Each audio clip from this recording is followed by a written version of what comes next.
السلام عليكم ورحمة الله وبركاته. بسم الله والصلاة والسلام على رسول الله صلى الله عليه وسلم. آه اليوم انتهى الماتش الهزيل بين الأهلي وبيراميدز.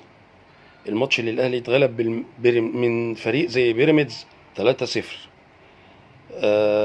أحب أقول للاعيبة الأهلي عيب عليكم بجد، والله عيب، يعني بجد عيب انك انت اصلا يبقى ده مستواك في تفنيش الدوري العام. انك انت تبقى بالمستوى ده والاداء ده، البطء بقى سمتك في اللعب. احنا معاك وتدعيمك لما تجيب لنا بطولات وتكسب، نبقى فرحانين بمستواك وبلاعيبتك. فرحانين انك انت اصلا الاسابيع دي كلها بدون هزيمة. تعادلت، واحنا عندنا التعادل زي الهزيمة بالظبط. بس عيب عيب عيب ان يكون ده مستواك قدام بيراميدز في الماتش قبل الاخير في الدوري العام، انك انت تفنش الدوري بالمنظر ده. بيراميدز كان بيلعب بطريقة هجومية جدا، وكان مستحوذ في الشوط الاولاني والتاني. وكان بيلعب على الوينجين يمين وشمال، يعني واخد اليمين وشمال ده بتاعه، وفي النص يعني بسم الله ما شاء الله، يعني ضاغطين كأنهم بيلعبوا ماتش كاس، يعني ماتش حياة او موت، برغم ان الدوري اتحسم وتفنش والدرع استلموا النادي الاهلي. بس طبعا صعب جدا ان يكون ده مستوى فريق بحجم النادي الاهلي قدام فريق زي بيراميدز. احنا ما بنقللش من بيراميدز، بس لما يكون انت اصلا واخد بيراميدز رايح جاي في ماتش الكاس، غلبه 3، والدور الاول غلبه 2-1، فاهمني؟ فتبقى ده مستواك تتغلب 3-0، ده نتيجة محدش بيعملها الا انت، يعني محدش بيعملها الا النادي الاهلي، محقق ارقام قياسية في التلاتة صفر او ال3-1 او ال4-1. انما تكون بالمستوى ده عيب، عيب جدا. ويا ريت كل اللي يتفرج على الفيديو يشيره على اساس يوصل لإدارة النادي الاهلي ولكولر وللعيبة، ونقول لهم عيب ان ده يبقى مستواكم. الخطوط كلها بعيدة عن بعض، الاداء بطيء جدا، كل تمريراتكم مقطوعة، مش عارفين توصلوا للجون، مش عارفين تهدفوا. كان ما تزعلش يا محمد يا شريف، انت كنت بتلعب مدافع للنادي بيراميدز، ما كنتش بتلعب مهاجم للنادي الاهلي. احب اقول لكم ان برضو مروان عطية كان بسم الله ما شاء الله. انا ما اقدرش اقول حاجة لان الراجل كان واخد الملعب بالطول وبالعرض، وكان بيقطع كأنه مدافع بالظبط. يعني اشكرك يا مروان انك انت كنت بالمستوى اديت برجولة، وكنت ارجل واحد في الملعب. احب اقول لكولر عيد النظر في خالد عبد الفتاح، ما تزعلش يا خالد، لان هو ده رأيي فيك بصراحة، انك انت بتقدم مستوى ضعيف جدا، وكل الهجمات بتيجي من ناحيتك، سواء بتلعب ناحية اليمين او ناحية الشمال. انا مش عارف كولر النهارده كان ليه كريم الدبيس المفروض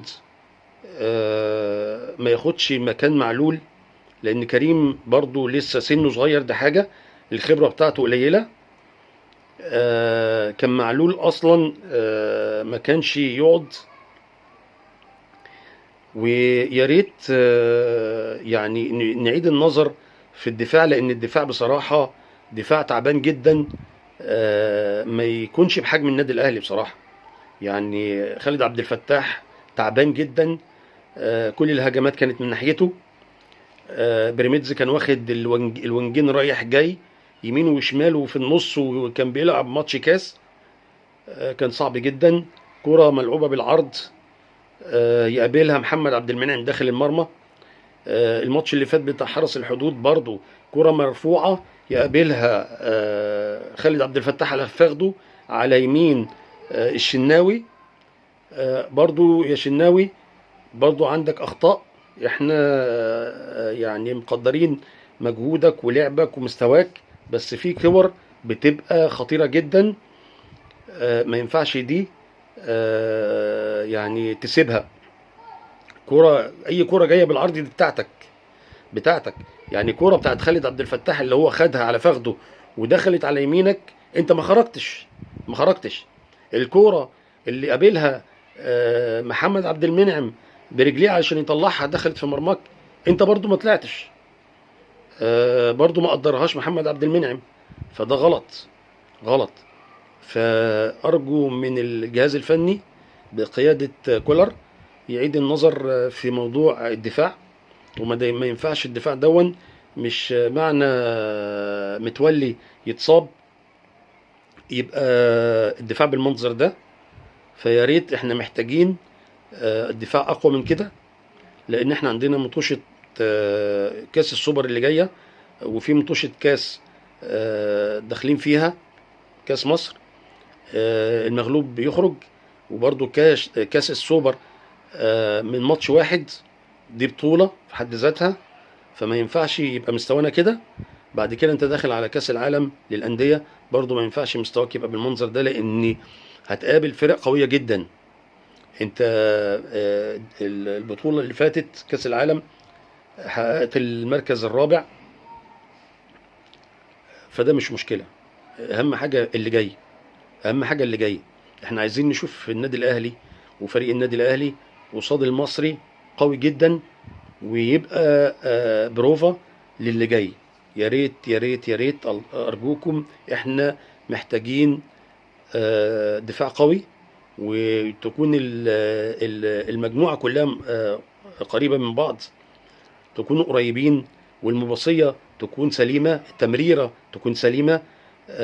لو اي لاعب يشوف التمريرة يعني لو 99% مش هتكون سليمة، ما يلعبهاش، يلعب السهل ويلعب للي جنبيه، للقريب منه. ليه بتحاولوا تلعبوا الصعب؟ مش عارف. فالماتش ده احنا فعلا متضايقين منه جدا، ان احنا مش واخدين على كده، مش واخدين على الهزيمة. الرياضة مكسب وخسارة، بس احنا مش متعودين منكم المنظر ده، ان بيراميدز يغلبنا 3-0. ده الزملكاويه هيحفلوا على الاهلي وهيحفلوا علينا كتير جدا، لان هم بينتظروا اي هزيمه للاهلي عشان يحفلوا. هم ما يهمهمش ان هم اصلا يكسبوا اي بطوله، قد ما هم يهمهم ان هم يحفلوا على النادي الاهلي. فاحنا مش عايزين الكلام ده، احنا ما نقبلش الكلام ده. احنا بالنسبه لنا تعادل هزيمه، يعني ماتش التعادل بيبقى هزيمه. يعني انت اصلا تتعادل في ماتش زي حرس الحدود، انك انت اصلا الماتش ده هتتوج فيه باللقب، وتستلم الدرع في الماتش ده. فاحنا مش قابلين بالوضع ده بجد، يعني مش قابلين. فارجو من الجهاز الفني للاهلي ان يعيد النظر تاني في الفريق، وبالاخص الدفاع اللي هو المفتوح وصعب جدا. يا ريت ان احنا نعيد التفكير من جديد، ونلم اوراقنا من جديد، ونفنش الدوري بشكل كويس. لان بيراميدز النهارده اخر ماتش ليه كان بيلعب ماتش حياه او موت بالنسبه له، لان هو بيلعب قدام البطل، فعايز يقدم مستوى عالي جدا، وهو فعلا عمله وفاز 3-0. احنا بنبارك له وهارد لك للنادي الاهلي. احنا فعلا زعلانين جدا ان يكون ده مستوى الاهلي في تفنيش الدوري. وارجو يعني ان تكونوا احسن من كده. والكرة السريعة اللي كنا متعودينها منكم في الاول مش موجودة اصلا. فمش عارف ليه، يعني ايه البطء في التمريرة والتحضير من تحت بطريقة غريبة جدا.